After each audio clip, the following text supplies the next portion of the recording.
Okay, 15. Cool. Ready? Ready. Okay. Yeah.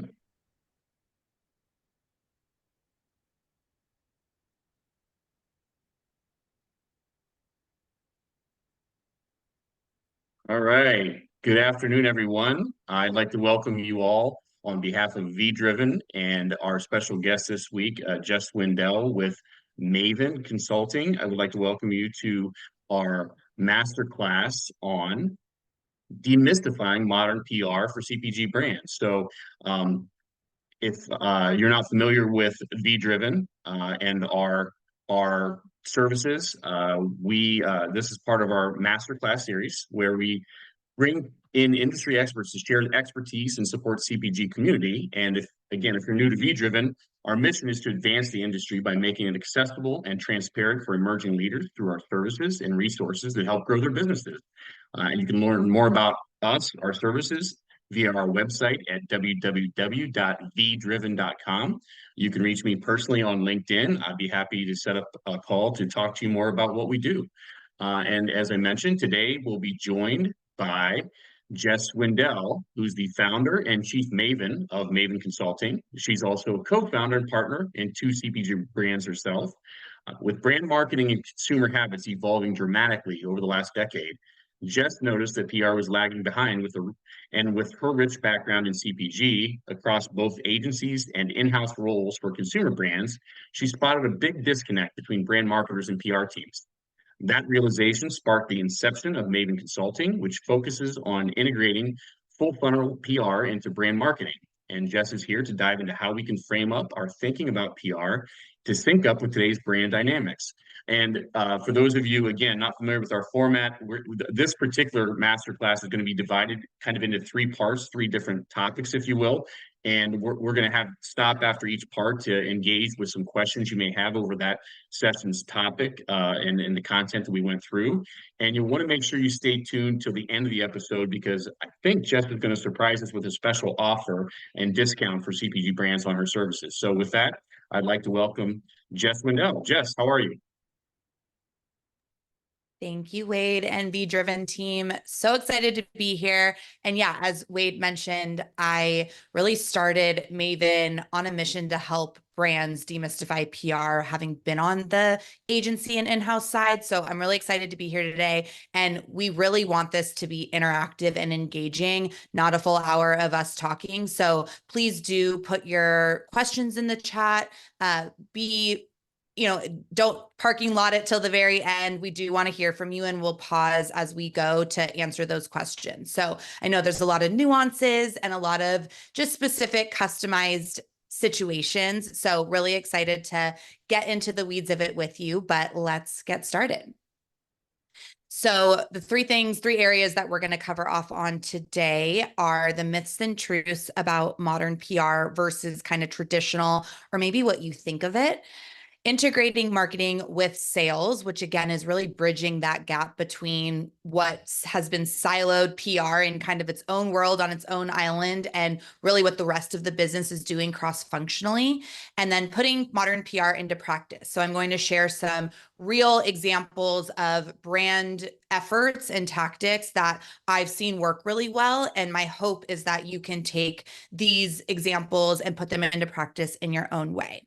And again, we'll do a Q&A after each of these sections, and then I'll share with you at the very end a DIY PR toolkit and course that I'm launching for emerging brands just like you. So before we get started, I just want to address the elephant in the room, which is why brands are not engaging in PR. I've heard it all. And frankly, I've had those same questions myself. I was in-house for Perfect Bar for 5 years, running marketing communications, working with brands, with agencies outside of the brand, until finally taking PR in-house and kind of building out an in-house team. And I know firsthand that from a startup's perspective, tracking the ROI of PR is inherently difficult. Ensuring that we're getting immediate results when everything is so immediate gratification these days with marketing, it's really difficult to expect the same from PR. We'll talk about control and having full control over your media relations efforts or your earned media efforts. It's just not as controllable as marketing. And then what's the real value of PR anyways? How do you track it? How do you measure it? How do you put it up against the other areas of budget allocation that you have in your business? So I start this way by saying, I get it. And I was a naysayer myself. And I hope that after this presentation and the conversations that we have, you see where PR fits within the ecosystem of your brand, even though it does show up a bit differently than maybe what you're used to from a marketing standpoint. So the reasons that people question PR are, to me, the exact reasons why it is so valuable. So when we talk about the sales funnel and we talk about getting in front of people, brand awareness, when somebody is introducing your brand to your consumer, that endorsement is a warm lead versus a cold lead that is showing up on their Instagram feed as an ad, or they're seeing a billboard on the side of the road. That consumer knows that you are putting out that message versus an endorsement from someone they trust and respect and are influenced by, or your best friend that says, oh my God, I am obsessed with this mug. I use it every morning. It keeps my coffee warm. You have to get it. A warm lead is going to return way better for you than a cold lead. And that's exactly what PR does. The slow burn inherently makes credibility. So I like to use this analogy of PR is the plane. It takes a while to take off on a runway, but it's more sturdy. You're not getting as much turbulence, and it can go longer distances and carry more people. Whereas marketing is more of like a helicopter where it's quick to take off, but it's a lot more agile, and you can move quicker and go where you need to go a lot more easily, but it can't go as long. It can't carry as many people, and you're not as trustworthy when you're hopping on an helicopter as you are on a plane. So think of PR as that slow burn, but you can do more with it and it lasts longer because ultimately we're trying to build reputations here. Next, endorsements, as we said, that builds trust. You are more trusting of somebody referring a product or a brand or an idea to you than you are the brand telling it to you themselves. That is ultimately what we're trying to do. We're trying to get people to talk about our brand in a way that is trustworthy. That is the ultimate goal here. And then relationships. We say PR, and most people, if you ask them, I'd love to know what your definition of public relations is. It's relationships with the publics that matter to your business, the stakeholders that have a stake in your business. How many wins and successes in your brand today have come from a relationship? Arguably an incredible amount of them. Same thing goes with PR. We are simply in the business of building relationships, and good ones, so that when you need those people to deliver for you, or those groups, organizations, other brand entities, they're there and showing up for you, and essentially being a spokesperson for your brand. So what's the right time to kick off your PR efforts? Well, I'm here to tell you that whether you think you are or you think you aren't doing PR, you're doing PR. You have people who are vested into your business, who are speaking to your consumers. Your customers are your stakeholders. So how you're presenting yourself and controlling that narrative is so vital. But when should you actually invest in bringing in either someone in-house to do PR, whether you should, as a founder, start working on your PR efforts or hiring someone externally? These are kind of the checklist items that I use as a gut check, and something that my course will kind of teach you firsthand how to build yourself. But establish brand identity. So knowing who you are, who's your consumer, what's your positioning, how do you stand out in the market? Product readiness and validation. I've worked with so many brands who launch and then have to go back and reformulate because they didn't do enough testing or their packaging is off. And you don't want to start getting exposure and have that first impression until you have a product that you're really proud of. So I recommend going into market, testing and learning a bit before you really scream it from the rooftops. I mentioned target audience understanding. There's a number of ways to get familiar with your target audience, consumer insights, social analytics, focus groups, customer surveys. Know who your target audience is and build out personas for them, even if it's just preliminary and you don't have these big consumer insight studies. You don't need them. Just get familiar with who your customer is and make sure that you can niche down, because being good for everyone is being good for no one. Identify positioning in the landscape. I love bringing this one up because in marketing, you get to have tunnel vision. You literally get to put your blinders on and say, this is what we do. This is what we want our customers to know about us. And that's all that matters. In PR, we have to go up against everything else that's happening in the landscape and say, here's why we're different. Here's why you should listen to us versus everyone else that's in our category, or share of stomach, share of wallet, share of voice. So knowing what your unique differentiators are and how you can separate and elevate yourself in a very crowded market is essential. Clear objectives for market presence. This isn't just why you exist and why you have room to show up in the marketplace. It's what are your objectives for PR? What will brand awareness initiatives and endorsements and credibility do for the business today? And we'll talk about that a little bit in a second. And then lastly, the ability to scale fast. If you inadvertently get on the Today and you had no idea, and sales all of a sudden spike, the last thing you want to do is go out of stock. So being able to scale, it's similar to getting, a big order from a retailer. The ability to scale is essential here. So having national availability or having the ability to plus up really quickly is important before you kick off any formal PR campaigns. So quickly touching on traditional versus modern PR. In my experience, and I don't want to generalize, the brands that I speak with that are just really familiarizing themselves with PR and marketing think public relations is media relations. And that couldn't be further from the truth. Again, public relations is your relationships with the public who has influence on your consumer. So while traditional PR was mostly earned coverage in traditional outlets like magazines and broadcast segments, modern PR incorporates sponsored media, which is content partnerships with media publications to put a placement in their email blast or to get a post on their social channels. It includes influencers. That didn't exist really 10, 15 years ago. Commerce media is affiliate marketing for publishers. So getting articles shared that have a link to a commission. We'll talk about that more in a moment, but it's basically taking just earned media and adding it to sponsored and commerce as that more modern way of looking at PR. Communication and interactivity. If you think about what a print magazine was able to do from a two-way communication standpoint, back in the day, it was nothing. We didn't have this digital landscape that we have now.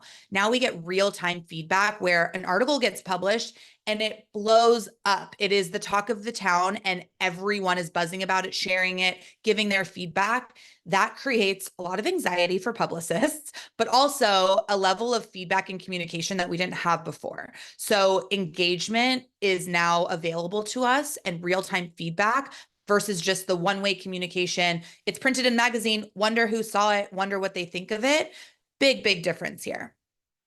And then stakeholders. So again, most brands, founders think that stakeholders are really just media contacts. Oh, it's the editor of Women's Health.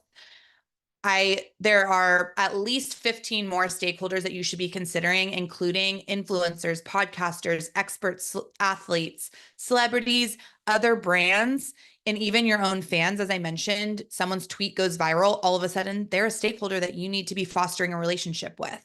And internally, thinking about your employees as stakeholders, your board of directors, your investors, your buyers, your brokers. These are people who have a stake, and them talking about you at Expo West is going to impact someone's perception of your brand. So you have to really have your antennas out and be thinking about all these stakeholders and how they really impact your business.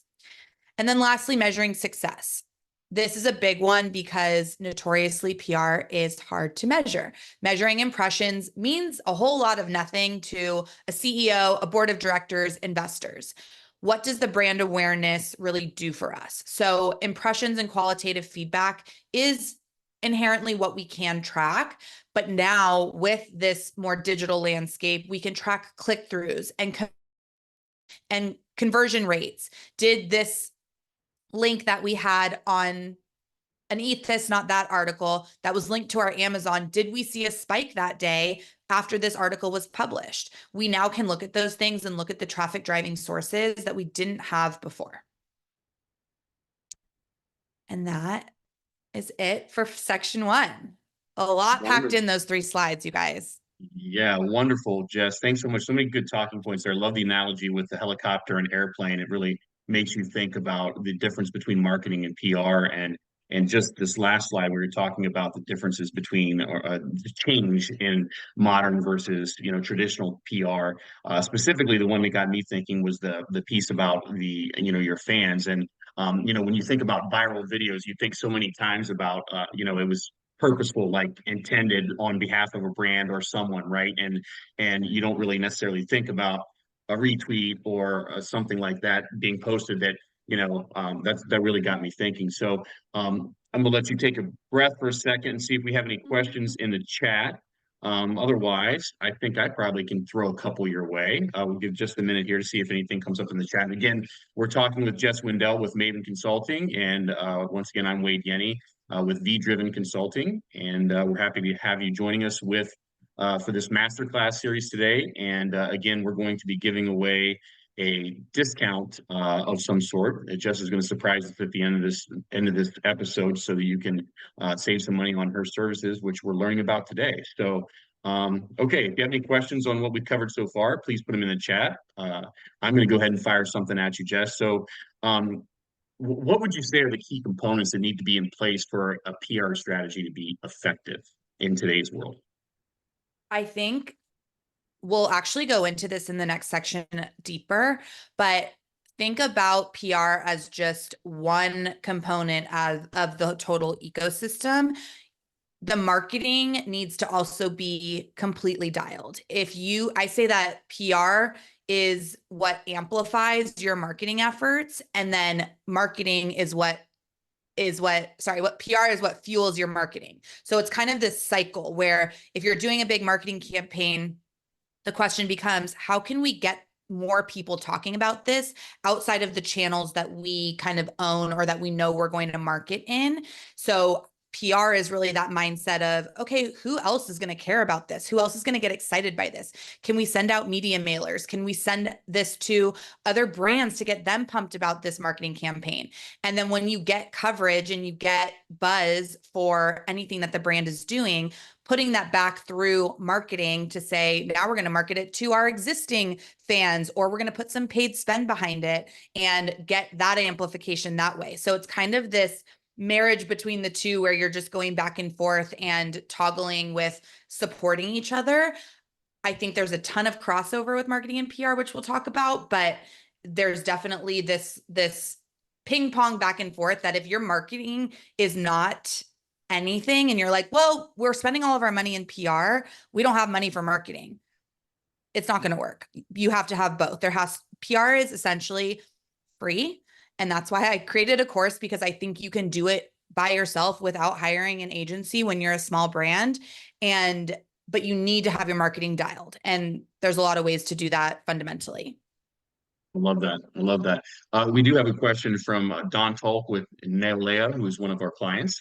Thanks for joining, Don. So he asked, Jess, to what extent is traditional PR shifting completely towards the modern PR methods, or do you believe it will always stay a well-balanced combination of traditional and modern? I love this question so much. And I ask myself it at least once a week, because like anyone, I mean, every industry is evolving so rapidly. Like AI has completely transformed everything. You're seeing the media publications, the ones that have been around for 100 years, they're dropping team members like flies and cutting their staff. And so it's concerning. But like anything, evolution is inevitable. And I think one of the most important things, and something that I really focus on, is story always going to be part of our culture, and endorsements while they may look different, they're not going to lose their value. Influencers, podcasters are still so valuable because there's a level of integrity and editorial review that's still required. I think that most things will be paid 5 years from now, but there's still going to be the lens of editorial integrity and endorsement tied to it, maybe even more with younger generations wanting more authenticity. So I think it's still going to be a blurred line, but I do think from a control and brand standpoint, if you want your placement when you want it, you're going to pay for it. If you are okay seeding 100 influencers and potentially not getting anything, but maybe Kim Kardashian posts about it unexpectedly, you have to be willing to take those risks. And that to me is where PR will stay really true, is putting things out there and hoping that if your product's good enough, if your story's good enough, if you shifted, or broke through the clutter and got through the kind of all the chaos, that there's still room for that true earned coverage. Gotcha. I have to have a follow-up question before we move on to this next section, because you mentioned Kim Kardashian, and not to throw anything there, but what you just said kind of implies that if she does it organically, right? In other words, you haven't engaged her as a brand to have her speak about it or something like that. How do you feel the perception of a brand's followers, fans, what have you? How do they interpret paid versus organic, and or can they even do that? In other words, using that Kim example, I think it's almost a given. You're for me anyhow, that I'm going to assume right away that was a paid sponsorship or a paid plug. So how do you think the value or the authenticity, if you will, comes across as far as that goes? It's such a great question. And I really think it depends, because you'll see a lot of influencers say now, I'm not sponsored by them, but I should be. And that is gold. Like, you want them to say that. This is such an organic endorsement. I don't want you to think that I'm doing this. And I think we're going to see more of that. I have a really quick story because I think examples are really helpful. A brand that I worked with a couple years ago was getting a ton of organic coverage from a very famous celebrity in the UK. And they asked me, oh my God, we need to reach out to their manager. We need to do something with him. We need to do a big brand deal with him. And I said, pump the brakes. My recommendation, because we don't have budget, is over him with product. We want his pantry stocked, overflowing, where he has to give it away, where it's sitting out on his counter when Vogue comes over and wants to do a what's in your kitchen editorial with him. And they were like, no, we need to hop on the phone with him. So I'm like, okay. I was starting out. I didn't have as much of a backbone as I have now. And I got on the phone with his manager. I put together this awesome campaign that I was like, he's going to be super excited about this. He's going to want to participate. They quoted us $300,000 to do like a third of the campaign. And then guess what? He never posted about us again. So my recommendation is, don't try and control everything. PR is still an art, not a science. And that's the beauty of it. So I think the more that you can insert yourself in the right areas, show up to the right things, you're going to take a chance, but the end result will likely be more valuable. Great. And I think you pretty much just touched on Viviana's question. She mentioned in the chat, for traditional media, the flow is straightforward. If you're interviewed, there's a high chance you're going to get a mention. However, with influencers, do you recommend expectations are set so that if you're paying them or gifting product, you get ROI? I think you pretty much touched on that there. Would you agree? I mean, yeah, I think it's a loaded question, because I think in short, if you're paying them, yes, you should be so explicit about what you want as a result in terms of the KPI that you're measuring. Are you measuring engagement, or are you measuring click-throughs to your website? Are you measuring follows? You need to tell them what you're looking for, that you're expecting them to deliver. But at the end of the day, the reason you're working with them is because they make content that resonates with their audience. So don't chokehold their creativity and try and say, this is exactly what we're looking for. This is what we want you to do. Give them the creative liberties, but make sure that they know what you're basing their success off of. Wonderful, wonderful. Well, Jess, we're only one part into our three parts of the session. So let's go ahead and get this great conversation. I love it. And again, please put your questions in the chat. Once we'll take another pause here after the second session to answer any questions that come up. And Jess, what are we talking about next? Okay, so we're going to go into integrating PR with marketing and sales. Being in-house for a brand opened my eyes in ways that I could have never expected, because now all of a sudden I'm working hand in hand with the data analytics team and our VP of sales and VP of ops. And I just was never privy to those functions before being on the agency side. And I'm so glad that I did, because it helped me to, I mean, you can tell I'm a big diagrams person. It helped me to convey PR's role within each of the other brand functions.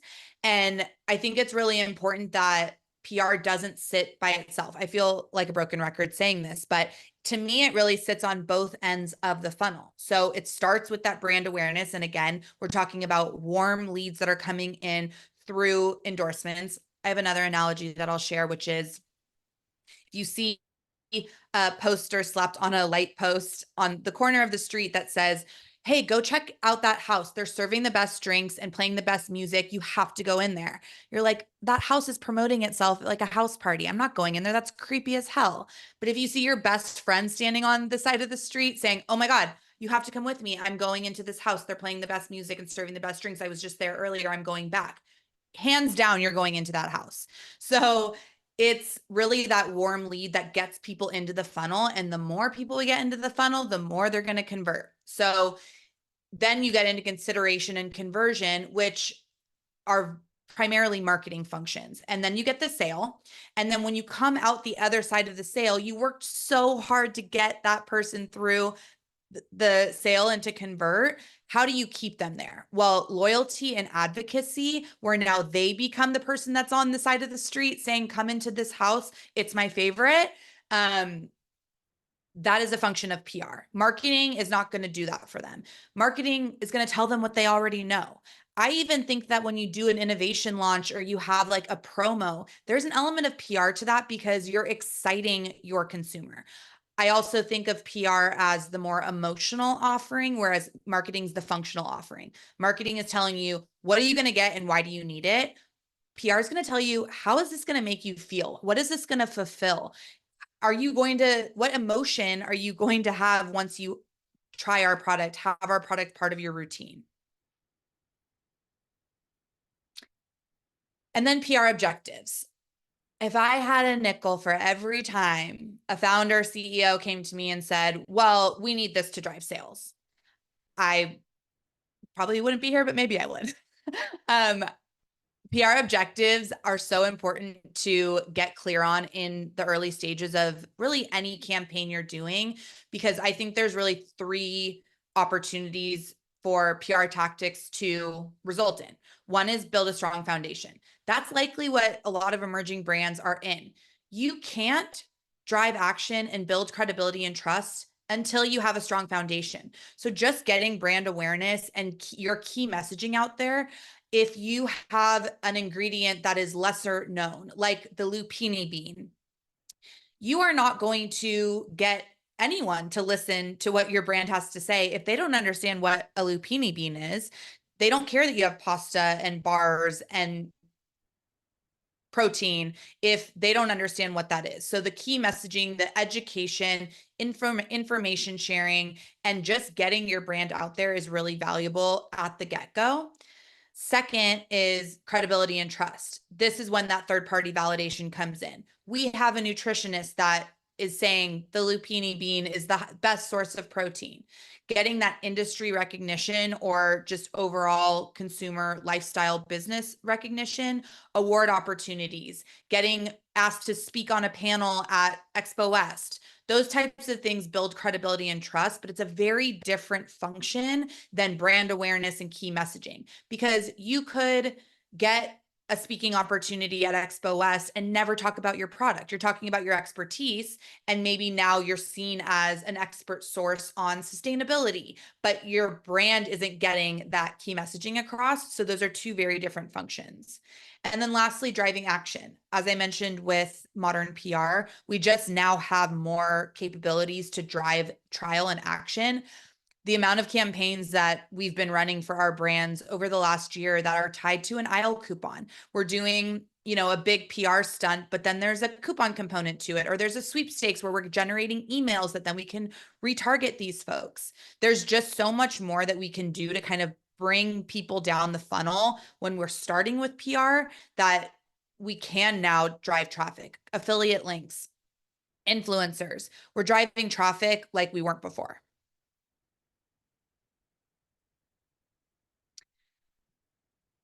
Again, broken record, another diagram, but I really love this one because if you're asking yourself, oh my God, there's just so many things to consider with marketing and PR and what are all the tactics and where do they lie? I love this chart it's by a company called Spin Sucks, and it's really outlines how earned, paid, owned, and shared media all come together and are integrated. And again, the ultimate goal is credibility, trust, thought leadership, and authority. If your brand has those 4 things in a positive light, chances are you're going to succeed. Other areas are really just tactics to get there. And so I say that PR really plays in the earned and shared media space, and you'll see that as highlighted underneath each of these tactics. But when I say that marketing has to also be up to snuff, you need to be looking at all these other areas as well. Use this almost as a checklist. It's called the peso model. You can use it as a checklist to say, hey, how are we functioning at this time in these areas? Do we need this right now? Do we have plans to incorporate this? It's a really great way to gut check kind of your current status and opportunities. And so just for examples of what those kind of areas are that I mentioned earlier of modern PR. So earned media is your traditional editorial coverage. We don't pay for this.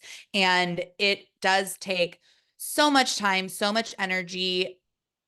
Doesn't. Sometimes I remember specifically this one.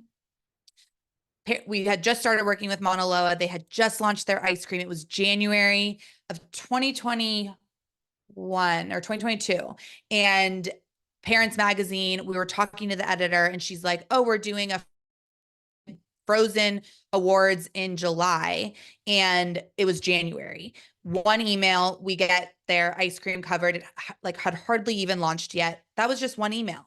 Whereas something like this Bon Appetit piece took a year and a half to get in print, bright, shiny, beautiful, so incredible. This is a startup brand. So these things take time. And again, the control completely out of your hands, but it's about timing. It's about relationships, and inevitably it's more valuable than some of those things that you can place like a traditional ad, because you can tell from a consumer standpoint that it is a true endorsement.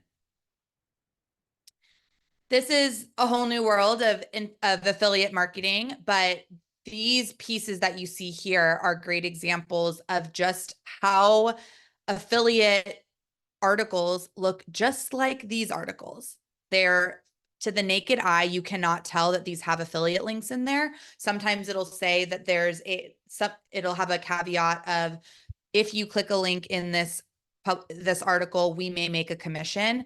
But sometimes in these 12 best meal replacement bars, some of them have affiliate links, some of them are linked to Amazon, some are linked on your website. We pride ourselves in working primarily with publishers to get commission links set up versus just banner ads on coupon sites. But this is really just another strategy to partner with media outlets, influencers, to have a way to incentivize them to cover your brand. Some editors are strictly commerce editors where they won't even look or talk to or sample a brand unless they have an affiliate link or are available on Amazon or Target or Instacart because they have their own affiliate links. And then I spoke also about sponsored media and content partnerships. So this is an example of content partnership kind of portfolio that now exists that didn't exist years ago. And it allows you to really get in with the publication. Oftentimes, if you're doing just a newsletter with a publication, you can say, hey, can we also send samples to your office? Or can we host a happy hour or a breakfast at your office when everyone's in?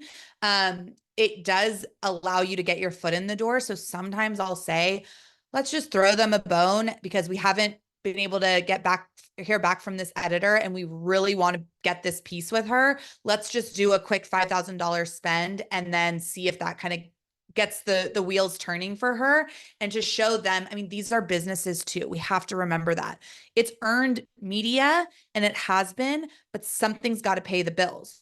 Traditionally, advertising was that source. Publishers are getting smarter because consumers are getting smarter. So how can they show up and still deliver ad content that doesn't look like ad content, because nobody wants to get served ad content? Sorry for any marketers that are on here, but it's the truth. And then influencer marketing. So this is a whole other world and something that is also very nuanced. But again, if we think about it in the form of earned commerce and sponsored media, they all have a level of endorsement. There's integrity in the editorial review, and there's a storytelling component to it. You're not going to show up on these influencers' pages if they can't find some sort of relatability to it. In fact, you will. There are certain influencers that will take on something that's completely out of left field, but it's not authentic. I wouldn't say that that's best in class or high quality work. And so I want everyone to think about it in that fashion of there has to be these criteria that exist for it to be considered PR. All right. Wow. Lots to unpack there, Jess. Thanks. And I'll let you take a break for a second while I do our checklist here. Again, this is a masterclass series brought to you by Vdriven Consulting and Jess Windell with Maven Consulting. If you have any questions, please put them in the chat and we'll get them answered. Because I think the best part about these masterclasses, we really want them to be interactive, and they are a free service, if you will, brought to you by us. And we really want to get your questions answered, because this is great advice. Me personally, having been on the retail side, having been on the sales service side, this PR stuff is just fascinating to me. I know one of the things I wrote down as I was taking notes here, Jess, that you talked about a little bit about, getting to that sale, which I know we all can relate to, and then turning that into loyalty and into advocacy. And it's funny because I just had this conversation with one of our clients earlier in the week, and as I'm talking to new potential clients and talking about business development, that advocacy piece becomes so important, because our current clients, hopefully are loyal, right? They remain our clients, and ideally they're referring new clients to us. So that advocacy, loyalty, sale piece are just this Exactly. trifecta that is just so important. So very, very important. I don't see any questions here, so I guess that means I get to keep asking questions, which is fine. I'll be selfish. So, Jess, what are some examples of ways PR can be used for loyalty and repurchase? Kind of what I just talked about with that Totally. advocacy sale. What are some ways that a CPG brand can do that? Yeah, I think reviews are one of the most untapped ways. And it's like everybody knows reviews exist, but thinking about it with a PR lens of its credibility, its validation. And so if you don't have reviews on your site, I think you're missing out, because you're taking your existing consumers and turning them into advocates, also incentivizing them to share, giving them a discount code, turning them into ambassadors. You'd be surprised at how little you have to give your customers in order to get them to take action. Great, great. And again, I don't see any questions here, so I'll keep going. Please, again, any questions, whether it's from the first session, this current session we just finished up, please just put them in the chat there. So this session, you've talked a little bit about paid, owned, earned. I might have missed one, shared.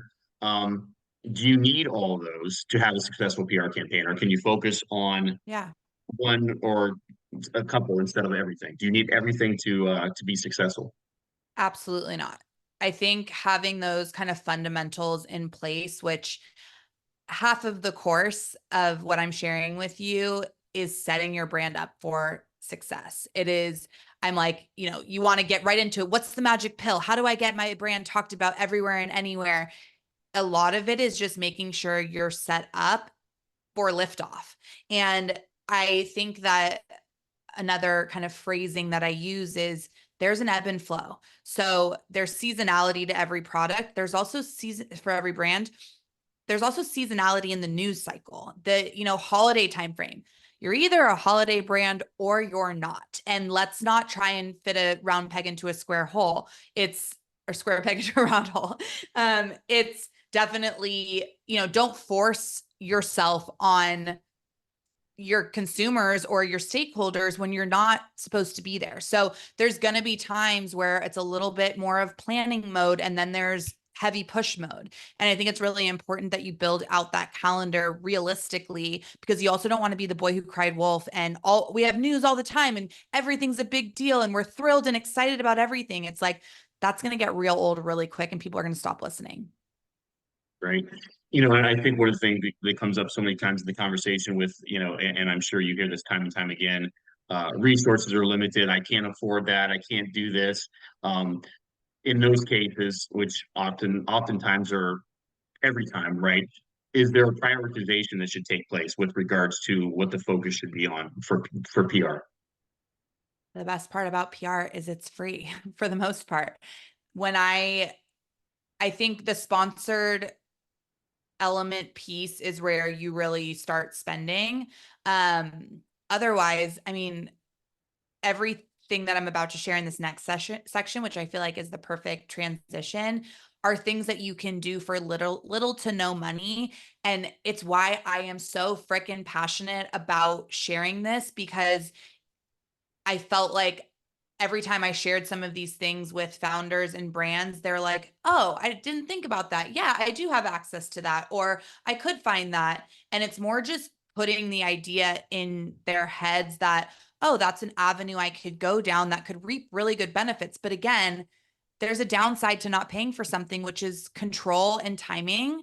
And the more that you're set up as a brand and you know who you are and you know what materials and assets you're providing to these stakeholder groups or individuals, the more likely the coverage or the awareness is going to happen. But the name of the game, I mean, my first internship was at one of the biggest ad agencies in the world here in LA. And I realized that the brands with the most money got the most attention. And I went back to school and changed my major and majored in PR because I wanted to share stories from brands that really needed those stories to be told, but didn't necessarily have the money to do it. Now I realize the brands with the biggest budget still get their stories told from a PR standpoint, but still it was more exciting for me to share stories and share exciting products in exciting ways more than it was to just slap a creative on a billboard. Right. That's great. And hopefully, I thought you might have froze there for a second. You had broke up just for a second, but I know we want to get to the third session here when we still have time. And again, if you have questions, please put them in the chat. And stay tuned, because if you stay this long, obviously you're finding the content engaging, which we're thankful for. But beyond that, Jess is going to have something, a coupon code of some sorts at the end for Maven Consulting Services. So stay tuned for that. So Jess, what's next up for us to talk about? What's next? Behind curtain number 3. So I mentioned that we now want to kind of show what modern PR looks like in practice. So giving you some examples of how this really comes to life outside of the theory and textbook way. So leveraging the funnel, 360-degree campaigns, piggybacking on partnerships, and cultivating community. So leveraging the funnel. I mentioned earlier that marketing and PR kind of ping pong each other in terms of amplification and fueling one another. I want to stress that getting any sort of earned coverage, as in getting covered in an article or getting an award or having a speaking opportunity or even doing something like this, like a webinar, if you are not promoting that on every owned and or paid channel that you have for your brand, you're missing 50% of the opportunity there. getting the amplification on LinkedIn, putting it on a press page, creating ads out of these pieces of coverage is a way to have the coverage work harder for you. I mean, it's something that I'm guilty of coverage comes through. Oh my gosh, so exciting. We send it to our brand. They do nothing with it. And it's just such a miss, because if you look at the spike in attention, it's the article gets published, there's an initial spike, but then it dies literally the next day, unless you give it life and keep the momentum going in ways like this. It's 360-degree campaign.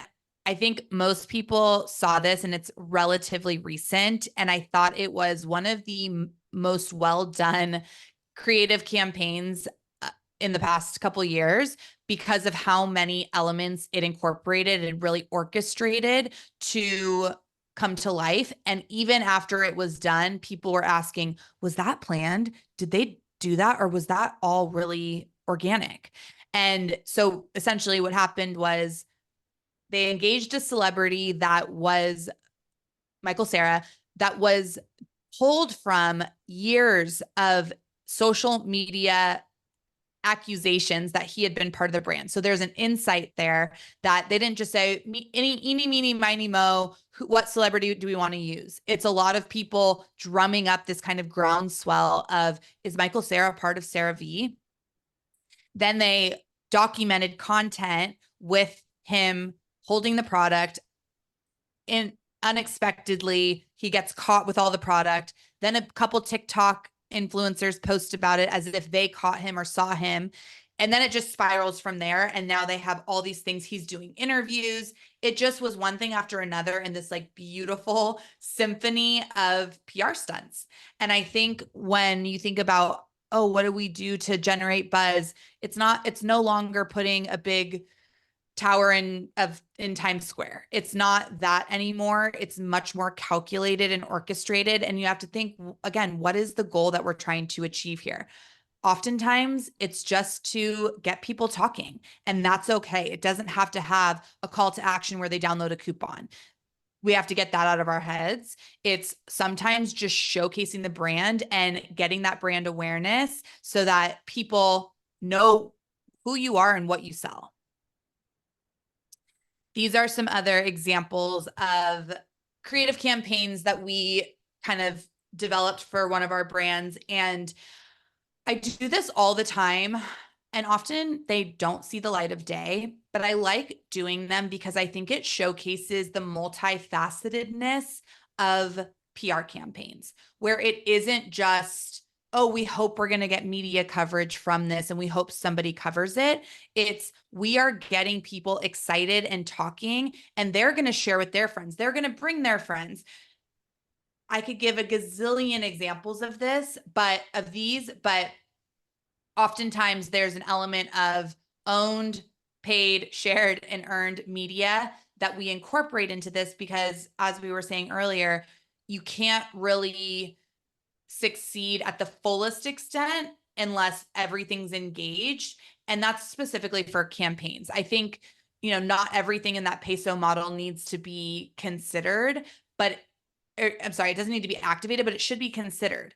Can we send out an email blast to let our fans know that we're doing this? Can we engage a couple influencers, or at least send them product of our collaboration that we're doing?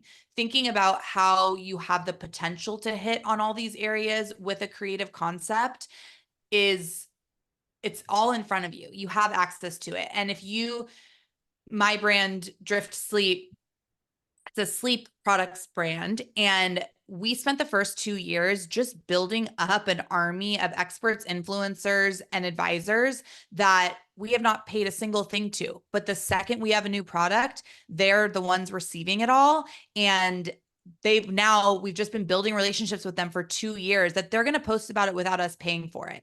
It's things like that take time. And again, the plane taking off, that when you are ready to strike and you have something for activation, that's when you want to hit.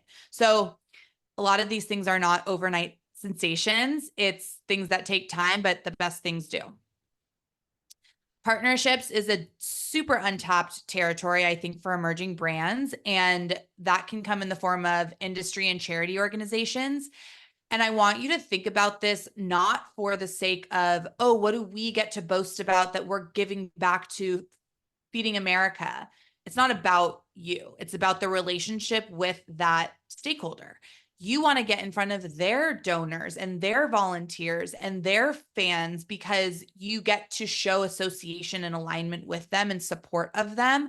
So think about PR. I mean, this is the bread and butter is marketing is what are we getting out of this? And PR is what are we giving and providing value to someone else to hopefully, if we do our job right, to hopefully get something out of this that is invaluable, that's intangible. Similar with co-branded campaigns. Other brands are such a hot spot for PR because their audience is likely your audience if you do it right.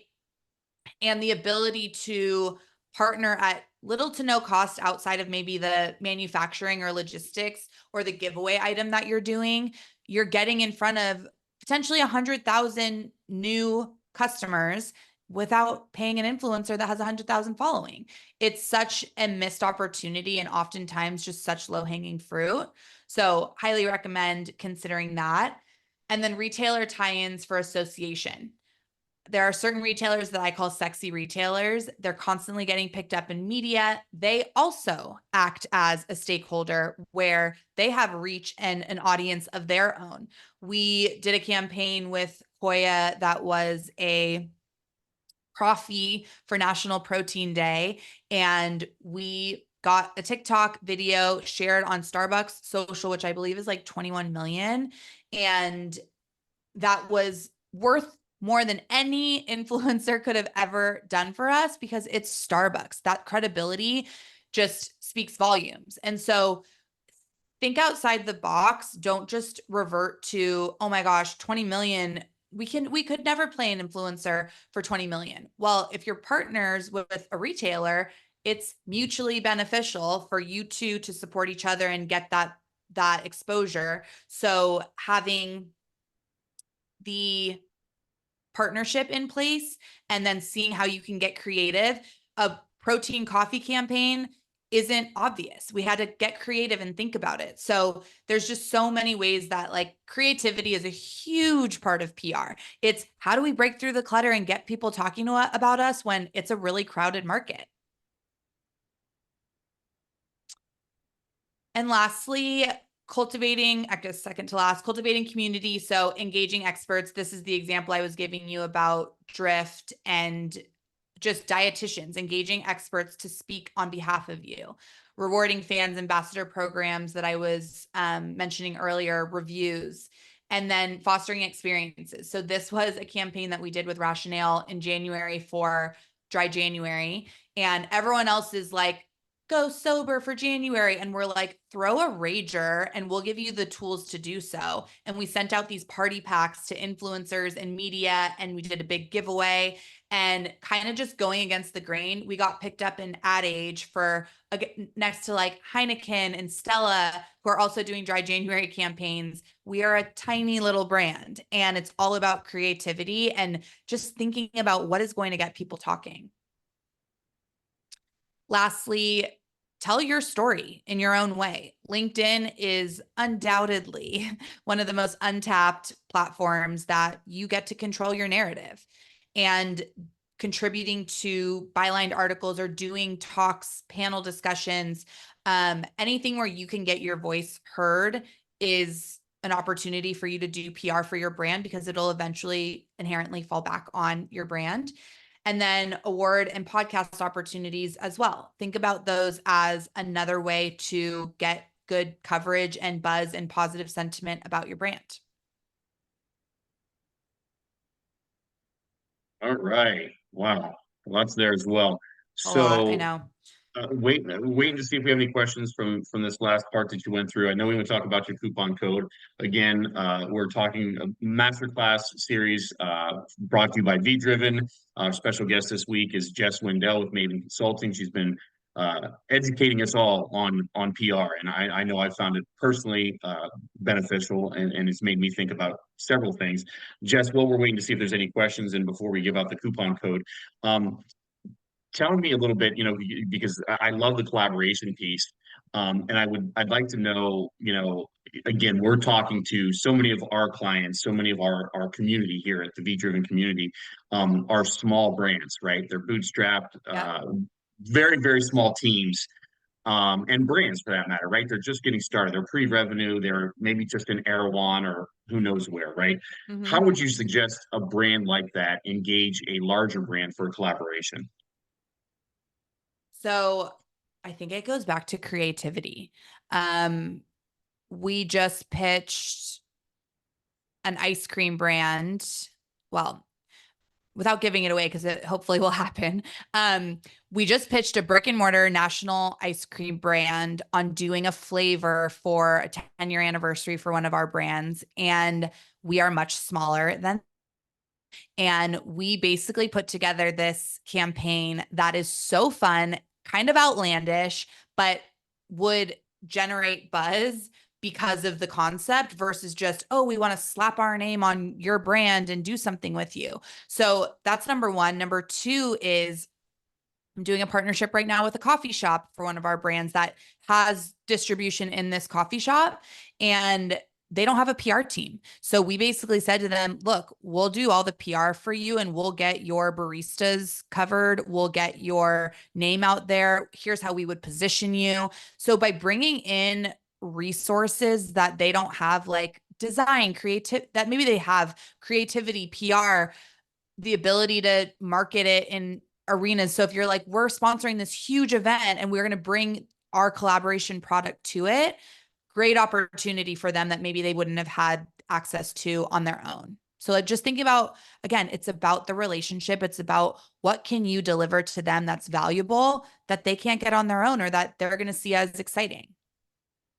Makes sense. Makes sense. We do have a question, and I'm going to do my best to get this name right. It's from Iboon. And the question is, would love to get Jess's take on what to do with a Forbes feature I got today. My name is Iboon from Woo! Hari Coconuts and Company. We farm and process coconuts. So there's she's on Drop it in the camera now. chat. It looks like. First of all, share it. First of all, so we can all read it. And second of all, number one, LinkedIn, share it.